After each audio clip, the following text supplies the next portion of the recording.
Fakirhat online স্কুলের পক্ষ থেকে সকল শিক্ষার্থীবৃন্দদের আন্তরিক শুভেচ্ছা ও অভিনন্দন। আমি সুকান্ত মিস্ত্রি, নলদা বহুমুখী মাধ্যমিক বিদ্যালয়, ফকিরহাট, বাগেরহাট। আজকে যে ক্লাসটি নিব এটি অষ্টম শ্রেণীর বিজ্ঞান সপ্তম অধ্যায় থেকে। আমাদের পাঠের বিষয়টি মহাকর্ষ সূত্র, বিবৃতি ও ব্যাখ্যা। তাহলে আমরা আগে জানব মহাকর্ষ বলটা কি। তো আমরা জানি যে বিশ্বের প্রতিটি বস্তুকণা একে অপরকে নিজের দিকে আকর্ষণ করে, আর এই আকর্ষণ বলটাকে বলা হয় মহাকর্ষ বল। যেমন আমরা দেখতে পারি যে একটা বস্তু ডাস্টার আছে, এখানে একটা মার্কারি আছে। তো এই দুটি বস্তুর মধ্যে যে আকর্ষণ বল সেটাকে বলা হবে মহাকর্ষ বল।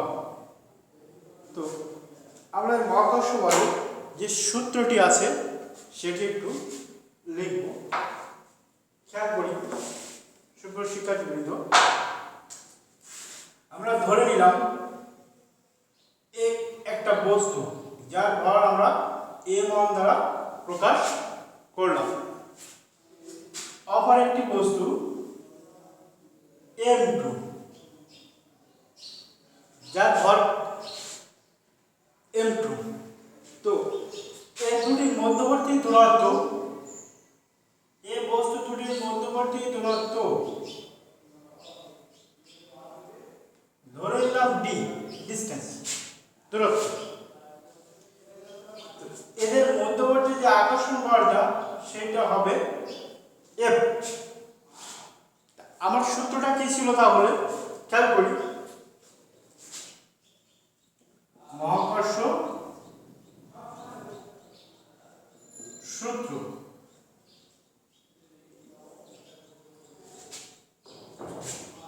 মহাকর্ষ সূত্র থেকে খেয়াল করব, মহাবিশ্বের প্রত্যেকটি বস্তুকণা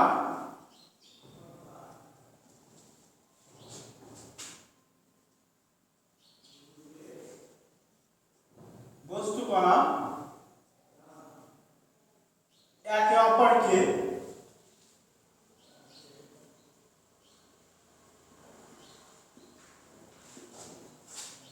নিজের দিকে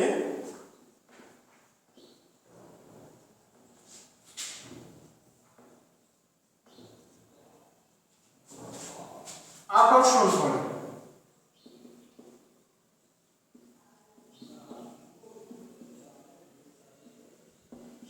এই আকর্ষণ বলের মান, এই আকর্ষণ বলের মান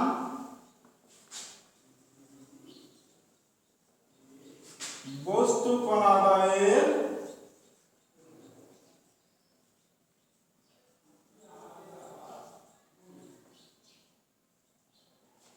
ভরের গুণফলের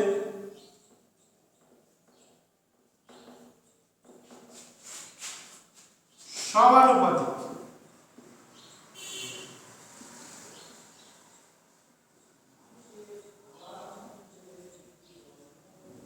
এবং দূরত্বের বর্গের ব্যস্তানুপাতিক।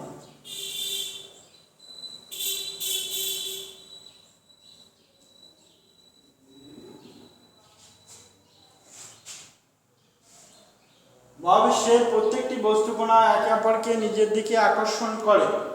এই আকর্ষণ বলের মান বস্তুকণাদ্বয়ের ভরের গুণফলের সমানুপাতিক এবং দূরত্বের বর্গের ব্যস্তানুপাতিক। এই বল সর্বদা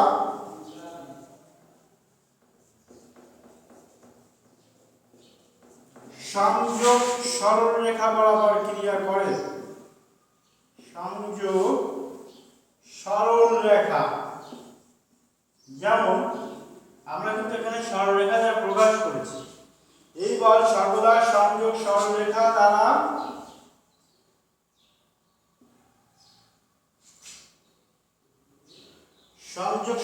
বরাবর ক্রিয়া করে।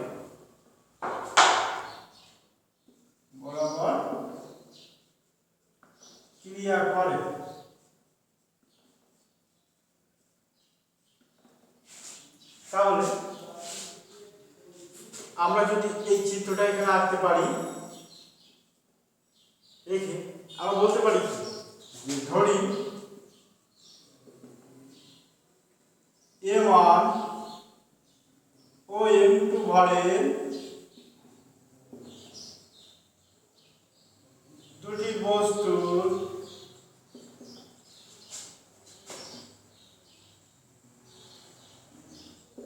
মধ্যবর্তী দূরত্ব d এবং এদের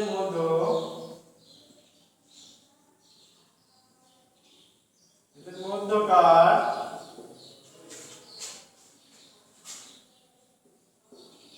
আকর্ষণ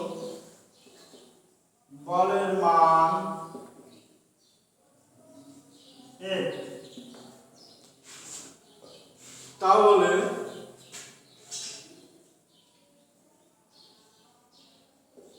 সূত্র মতে কি হবে?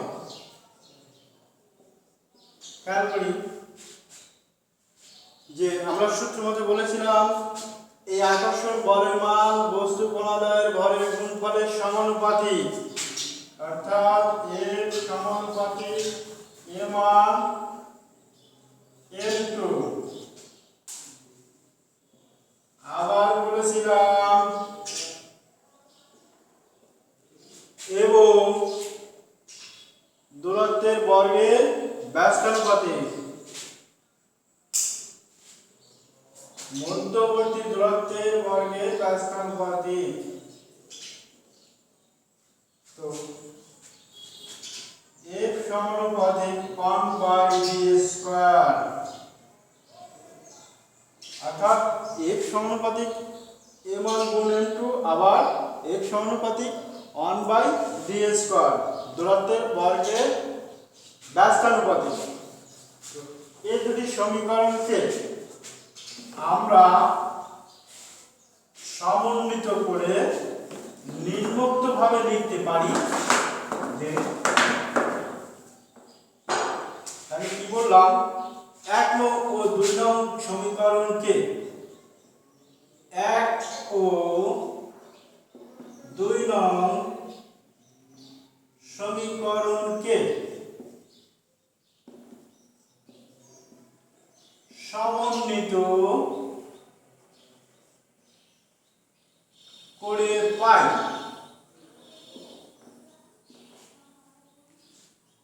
F সমানুপাতিক M1 গুণ M2 বাই d²। তো আমরা আরেকটা জিনিস খেয়াল করব, আমরা যখন এই যে সমানুপাতিক চিহ্ন, এই সমানুপাতিক চিহ্নটা যখন তুলে দিব, তখন সমানুপাতিক চিহ্নের পরিবর্তে আমরা একটা সমান সমান চিহ্ন আর একটা ধ্রুব পদ নিব। কি নিব? সমানুপাতিক চিহ্ন তুলে দিয়ে একটা সমান সমান পদ, সমান সমান আর একটা ধ্রুব পদ নিব। তাহলে M1 M2 বাই d²। তো এক্ষেত্রে আমরা এই ধ্রুব পদটাকে ধরি, এক্ষেত্রে আমরা ধ্রুব পদটাকে কে দ্বারা প্রকাশ না করে একে বড় হাতে জি দ্বারা প্রকাশ করতে পারি। কি দ্বারা প্রকাশ করতে পারি? বড় হাতে জি দ্বারা। অর্থাৎ বড় হাতে জি দ্বারা প্রকাশ করলাম। এখন এই জিটা কি? এখানে জি ইকুয়াল মহাকর্ষ মহাকর্ষীয় ধ্রুবক, জি ইকুয়াল মহাকর্ষীয় ধ্রুবক, যার মান 6.673 into 10⁻⁻11 newton metre square per KG square, per KG square. তো এই ছিল আমাদের মহাকর্ষ সূত্রটি, বিবৃতি এবং তার ব্যাখ্যা। তো আমরা এখান থেকে দুটি বস্তুর মধ্যবর্তী আকর্ষণ বা বিকর্ষণ বলের মান কত তা হিসাব করতে পারব। কি বললাম সুপ্রিয় শিক্ষার্থীবৃন্দ, যদি এখানে আমরা দুটি বস্তুর ভর এবং তাদের মধ্যবর্তী দূরত্ব মান বসাতে পারি, তাহলে অবশ্যই এখানে আমরা তার আকর্ষণ বলটার মান পাবো। তো তেমনি আমরা একটা অঙ্ক ধরে নিতে পারি যে প্রশ্নটা যদি এরকম হয় যে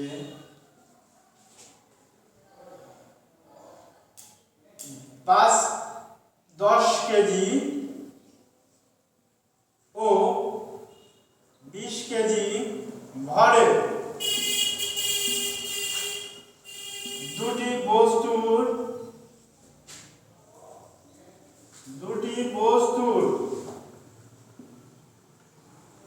মধ্যবর্তী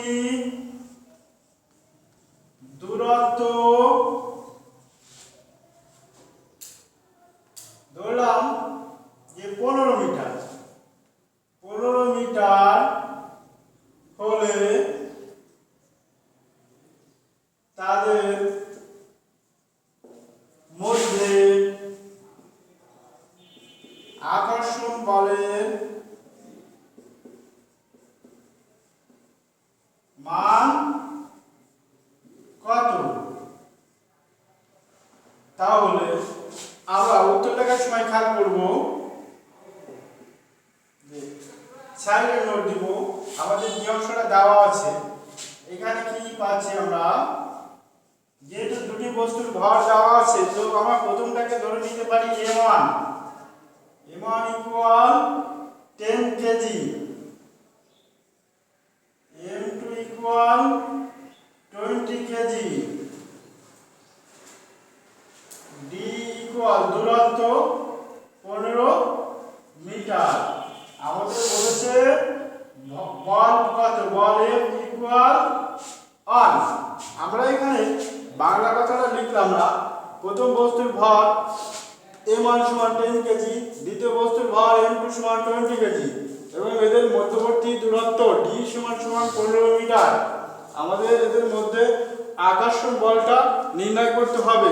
তাহলে আমরা জানি, নিশ্চয়ই এখন আমরা বলতে পারবো আমরা জানি, কারণ আমরা সমীকরণটা প্রমাণ করে আসছি। তো এখন আমরা বলতে পারি আমরা জানি F equal G into m1 m2 by d square. তো g এর মানটাও আমরা জানি, এটা একটা ফিক্সড মান, যে মানটা পরিবর্তন হবে না। 6.673 into 10⁻⁻11 newton metre square per KG square. তো মানটা বসালে কি হয়, 6.673 into m1 10 কেজি, এখানে আমরা এককটা ব্যবহার করব না, m2 20 কেজি, আমাদের 6.673 into 10⁻⁻11 গুণ 10 গুণ 20 বাই d এর মান 15। তাহলে আমরা এই আকর্ষণ বলের মানটা এখন একে ক্যালকুলেটর ব্যবহার করে করতে পারব। তাহলে আমরা নিশ্চয়ই বুঝতে পারছি যে এটা কিভাবে করতে হবে। তো এটা আবার ক্যালকুলেটর ব্যবহার করার ক্ষেত্রে আমরা এই ক্ষেত্রে একটু সচেতন হব যে 10 টু দি পাওয়ার, তো ক্যালকুলেটরের ক্ষেত্রে আমরা পাওয়ার দেওয়া আছে, যে মানটা বসে ইন্টু 10 দিয়ে পাওয়ারে দেবো, যে মাইনাস চিহ্ন দিব দিয়ে 11 দিব। অথবা কোনো কোনো ক্যালকুলেটরে গুণ 10 টু দি পাওয়ার দেওয়া থাকে। তো সেই ক্ষেত্রে আমরা 6.673 লিখব ক্যালকুলেটরে, তারপরে ওই যে বাটনটায় গুণ 10 টু দি পাওয়ার x আছে, তো 10 টু দি পাওয়ারটাকে আমরা লিখব। লেখার পরে আমরা মাইনাস দিব, পাওয়ারে মাইনাস, এরপরে সংখ্যাটা বসাবো, তাহলে আমরা এটা ব্যবহার করতে পারবো।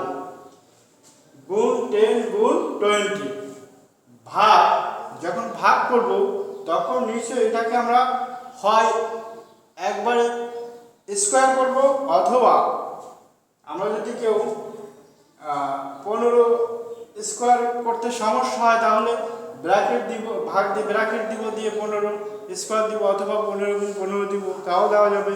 ক্যালকুলেটারে ব্যবহার করে আমরা দেখব। তবে আমরা যেহেতু অষ্টম শ্রেণী ছাত্রছাত্রী, সুতরাং আমাদের ক্যালকুলেটার ব্যবহারটা একটু ভালো করে শিখতে হবে, কারণ আমরা এই মানগুলো জানার পরে ক্যালকুলেটারে ব্যবহার না করার জন্য সঠিক উত্তর করতে পারি না।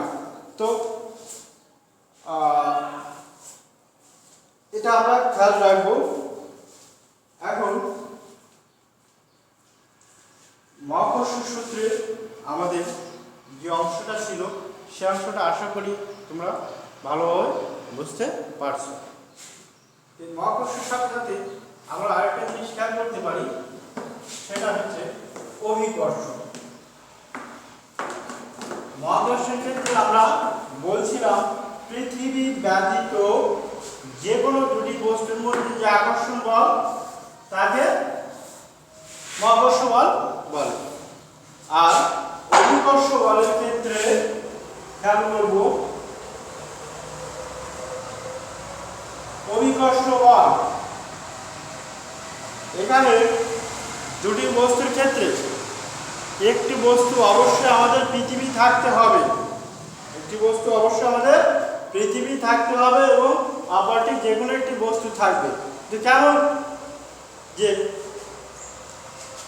আমরা পৃথিবীর মধ্যে যে আকর্ষণ বলটা এটাকে আমরা অভিকর্ষ বল বলতে পারি।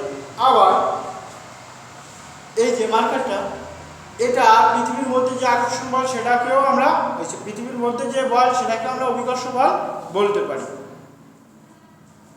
তো অভিকর্ষ বলের সাথে সাথে আরেকটা বিষয়ের সম্পর্ক আসে, সেটা হলো অভিকর্ষ ত্বরণ। অভিকর্ষ ত্বরণ। তো অভিকর্ষ ত্বরণের ক্ষেত্রে আমরা খেয়াল করব, ভূপৃষ্ঠে পড়ন্ত কোনো বস্তুর বেগ বৃদ্ধির হারকে অভিকর্ষ ত্বরণ বলে। অভিকর্ষ বলের প্রভাবে, যেমন একটা আম গাছ থেকে পড়ছে, এটা তো উপরের দিকে যাচ্ছে না, যাচ্ছে কোথায়, নিচের দিকে, তাহলে কোথায় আসছে, ভূপৃষ্ঠে আসছে। তাহলে অভিকর্ষ বলের প্রভাবে ভূপৃষ্ঠে পড়ন্ত কোনো বস্তুর বেগ বৃদ্ধির হারকে অভিকর্ষ ত্বরণ বলে। এই অভিকর্ষ ত্বরণকে জি দ্বারা প্রকাশ করা হয়, ছোট হাতের জি দ্বারা প্রকাশ করা হয়।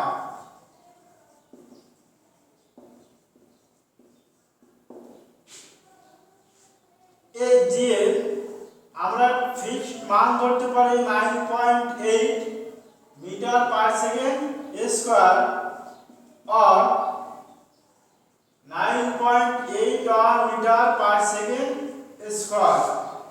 এই দুটোকে আমরা যে কোনো একটিকে ফিক্সড মান ধরতে পারি, তবে আমরা বেশিরভাগ ব্যবহার করে থাকি 9.8 মিটার পার সেকেন্ড স্কয়ার। এখন আমরা যে বিষয়টি তুলনা করতে যাচ্ছি সেটি হলো মহাকর্ষ বল আর অভিকর্ষ বল, এই দুটি বিষয়। তো আমরা লিখে রাখছি এখানে একটু, যে মহাকর্ষ বল ছিল কি,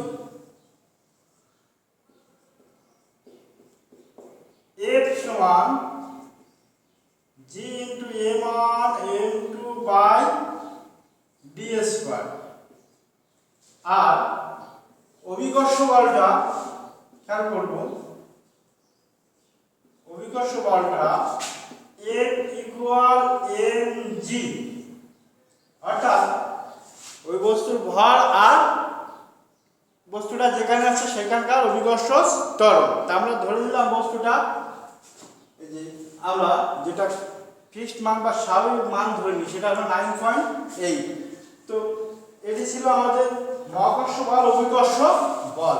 তো মহাকর্ষ বল আর অভিকর্ষ বল যেহেতু F ইকুয়াল দুটোর ক্ষেত্রে F আছে, তাহলে আমরা এই সমীকরণ দুটো তুলনা করতে পারি, 1 নং এবং 2 নং।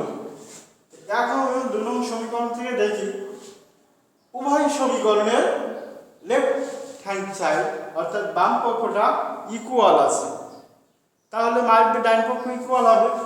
তো সেক্ষেত্রে সমীকরণটা কেমন হয়, তাহলে আমরা লিখব কি 1 নং ও 2 নং সমীকরণকে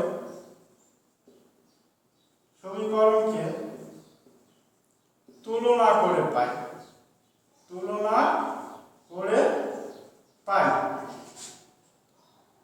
আমরা এটাকে যদি আগে লিখি তাহলে mg ইকুয়াল g বলতে g into m1 m2 by d square.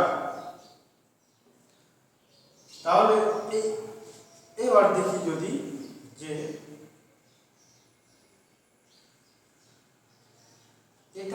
এইটাও যদি অভিকর্ষ বল হতো তাহলে নিশ্চয়ই একটা বস্তু হতো আর একটা পৃথিবী হতো।